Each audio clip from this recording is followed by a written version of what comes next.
Chai, thank you for joining me today. Obviously, you've been such a key figure in the health and social care sector for very many years. Care has clearly been a massive passion for you right from the start of your career, where you started off as a doctor. Tell me why you chose a career in medicine. So I came to England when I was 15 years old, right in the middle of my O-levels, with still this huge desire at that point to want to be a doctor. The UK of the 70s was very exciting, but I grew up on a council estate and went to a comprehensive school, having been to a public school in India and grown up in a very different environment. This was both very exciting, but also very distracting in many ways, all of which meant that I didn't quite get my A-level grades. So despite having spaces in medical school, I couldn't go to the universities I wanted to. In fact, I lost my places. The amazing thing about this country and why I feel so driven often to help other people when people ask. So our GP was an amazing guy, and he'd heard this story about me missing out on getting into medical school, and clearly he was feeling very committed to this Asian family where they're working in their shopkeepers and all this other stuff, and no pity, no nothing. He just said, look, see if I can do something to help. And I'd by this stage written to all the universities again, told them my sob story about, how I really wanted to do this and, give me another chance type of stuff, and kept being offered physiotherapy, which is really good, but, I didn't want to do that. Anyway, my doctor, to his credit, helped me put my CV together and sent it to Southampton University to a friend of his and said, whatever it is he said, to which Southampton then gave me a second interview, which was unheard of. And I convinced them that, it would be worth their while doing this. I'd learned my lesson, and I more than got the grades they needed in the second time of going. But it's a story that stayed with me, that we all make mistakes. And if you make a mistake and you ask for help, there are amazing people out there that help you get back. But you have to want to do that. And if you can infect people with that desire, that drive, there are incredible people out there who are kind enough to help. And I certainly saw that kindness through our doctor. What an amazing person. Dr. Ian Gregg, who I will never forget. And he opened the door again for me, and here we are. That's a really amazing story. So what was life like for the elderly in social care in the UK at that time? So I came across older people, obviously in the family we've had older people, and it's traditionally and culturally you grow up with older people.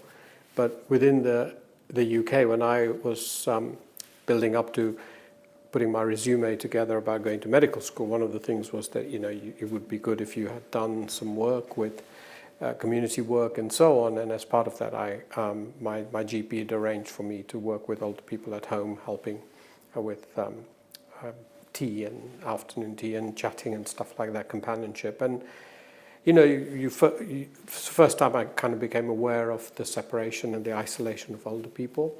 But I suppose the most profound effect around older people's care came when I was working in Bournemouth as a registrar, and that's when I really came across what are then called geriatric wards, where older people who were unwell would be cared for really for long periods of time. And that's when it really hit me that, it's really quite dreadful, really, the way people were in long wards with no privacy and with limited dignity. And essentially the institution was controlling because, we had to work to the rhythm of the system. And it just seemed like we could do a lot better than that. And then that's when you realised, I want to set up a business. The things that led to that decision were partly because of the health system at the time as well. And in the 80s, the health system was struggling, but of course here we are in another time and we're still having the same conversations. But it was particularly for me a vocation, and I felt very strongly that the system wasn't allowing for that. We were pressurized to do all sorts of things that were not really what most doctors and nurses felt were the right things to do. And that disquiet was clearly eating away at all of us and my peers. And And that's when I started considering whether I should be doing something different, and the system wasn't allowing me to do what I wanted to do, which is really to care for people and do the best I could for them.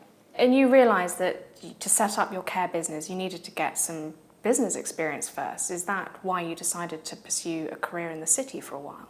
You know, history in hindsight always looks a lot more structured and designed. You know, life is a series of events, and at the end of the day, finally confronted the fact that I might leave the health system. That was all well and good. I wanted to do something with older people. I wanted to do that in a way where I felt accountable. I felt the system wasn't accountable to the citizens as it should be. And the business model of having to provide a service, and if you don't provide a service to a standard, you know, you don't survive, appealed. But that was all well and good. I had no business experience. I'd never run anything, never managed anything. And the worst of all, I had no money. So, you know, setting up a business sounded like a great idea, but, you know, there was key components missing. When I got this idea that somehow if I could spend some time in banking, space where money travels from A to B, I could learn about it, and in the process then have the basis for setting up my own business. So that was the sort of kernel of the idea, and then the rest followed because of a series of circumstances of people I knew and all sorts of things.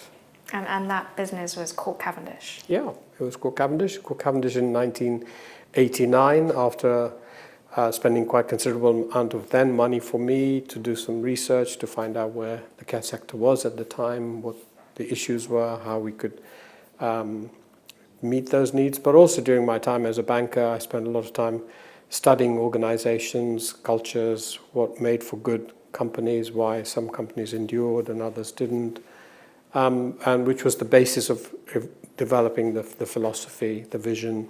And it all came together, you know, in Court Cavendish through an idea of a commitment to care based around care consideration and comfort. And I evolved the whole philosophy, the charter for what our residents should expect, and a whole staff booklet which worked through all the values, the core values of what consideration meant, what care meant, what comfort meant. And so that became the basis of our training and induction. So, you know, the idea of the project of Court Cavendish was more than just a company. The project was actually a physical envisioning of what I wanted to do, and then building that within a commercial context. So obviously the next step in your career was Westminster Healthcare. Tell me about that story and how that helped build your reputation. I had a call in from investors who had read about Court Cavendish, and to see if there was a new company we could set up, looking at the broader aspects of care, not just end-of-life care. That was really the beginnings of both my realizing that I not only enjoyed building organizations from startups, but actually really enjoyed turning services around. And so Westminster Healthcare was a company we took over, which was a public company, and it was having some difficulties at the time on the stock market. What it gave me was the first experience of turning services around and again applying the first principles of why do we do what we do, how can we do it better, and then see if we can make it financially successful. And along the way, again, an idea dropped in that, because we'd all heard of the Priory was the famous name, and it was somewhere in my notes I'd written one day, if the Priory becomes available, it'd be good to acquire that because we could then have what was closest to a brand in care. And we were very fortunate. The Priory had problems at the time, and so we were able to acquire the Priory and merge the Westminster Healthcare mental health services. And that was the beginnings really of much more involvement with mental health. And you really transformed the Priory brand as well. Any adventure, any endeavor ultimately has to have a vision at the heart of it. Where are we going with this? You know, we all make lots of journeys, but ultimately the journeys of purpose have at the heart of it something quite specific. And each of these organizations, whether it's called Cavendish or Priory or HC1 or CMG, the defining thing about them is that they have a very clear sense of where they're going, what their purpose is, and why they exist.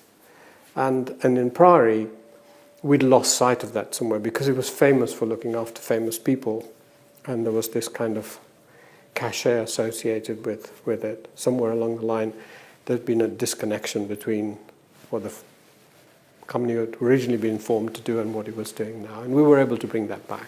And the joy of the Priory was it had a lovely name, and so we went back to the roots of what a priory was. Yes. And that took us to hope and healing and sanctuary, which is what priories used to provide in their origins. And that led to our vision for what we could do in Priory, at the Priory, because mental health, you need a lot of hope. Most conditions are not treatable. They're not curable. You can treat them, but they're not curable. And so you have to provide people with a sense of hope. And our colleagues up and down the country were doing that each day, the therapists, the nurses, the doctors. So we basically harnessed that. All the materials were there, really. It was trying to bring them all together.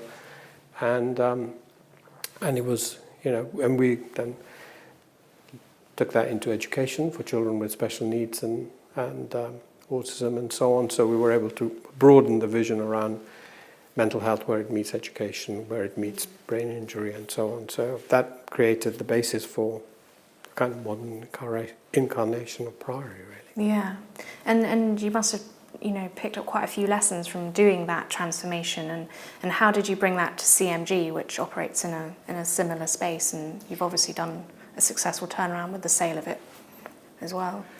Yeah, I mean the huge lessons learned from any of these were that good ideas, when they meet challenging capital structures, financing, and too much debt and so on, tend to wither in that particular space. So at the heart of all of this was learning that the financing, whilst it's extremely empowering, is what allows us to do what we do, needs to be proportionate to what the company organization can tolerate.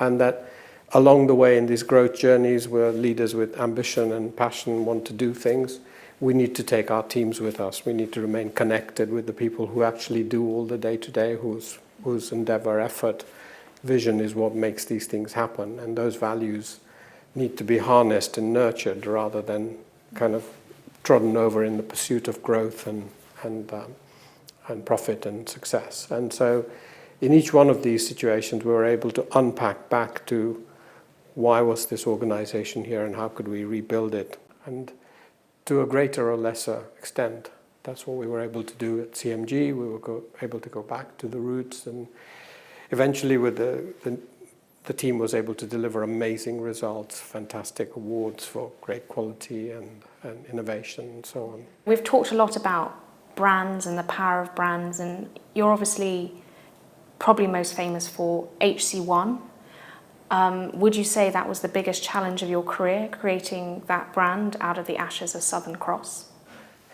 It definitely was. I mean, it was probably the most lunatic moment of my life, according to all my friends. A famous person once said that when a man with a good reputation meets a company with a bad reputation, it's usually the company's reputation that survives, and that's Warren Buffett. It's a very famous saying, and having read Warren Buffett's life, I kept hearing this in my head that this is going to be the nemesis, really, at the end of the day.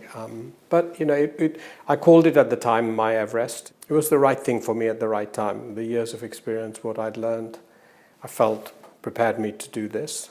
I was willing to take the risk. I didn't mind if I failed, and it would be okay.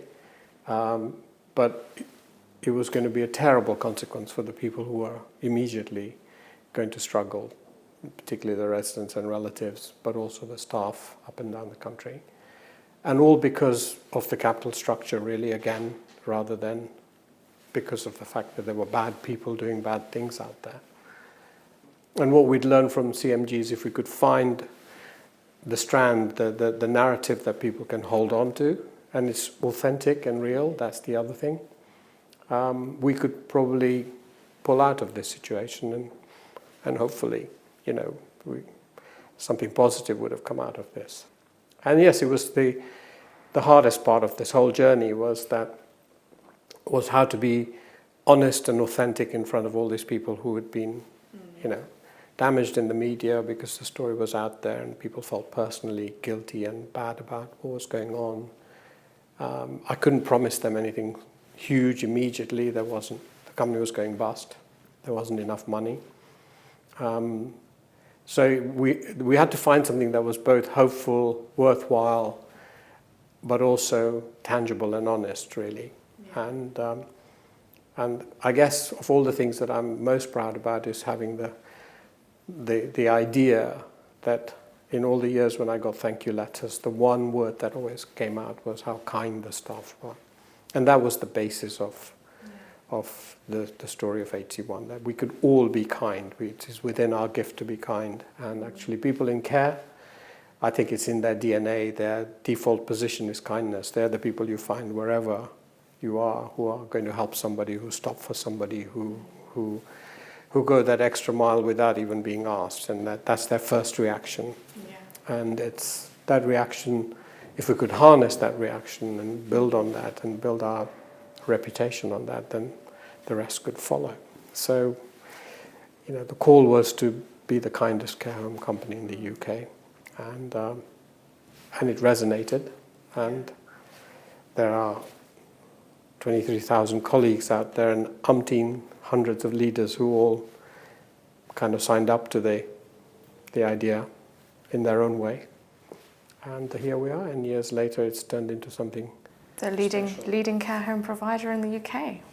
It's got a bit of ways to go, but yes, it's got the basis for enduring and that's important. That sustainability. That's why you do turn around, and somehow throughout all of this, you found time to do a lot of philanthropic work as well. Yes, when I decided to leave medicine and take the financial route, it was a core commitment that part of that wealth would be used in investing for impact rather than investing for profit. So it's recycling that money in a space where that model would not be appropriate. The appropriate thing would be to invest for impact. So when we were able to, as a family, we formed the foundation. And I guess because my day job was all about working at the twilight years of people's lives, we felt that if we could do something at the beginning, maybe we can alter the journey for people earlier in their lives with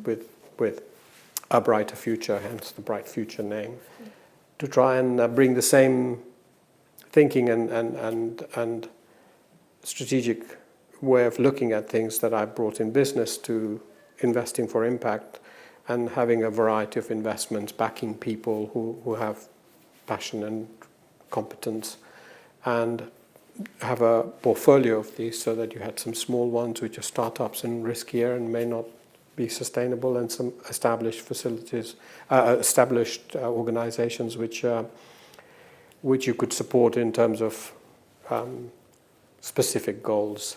And it was always for impact, therefore it was always with measurements and key milestones. And the other thing we do is we always invest over a period so that people know that the duration of the journey, the goal, is funded as long as people, the charity or the organization delivers.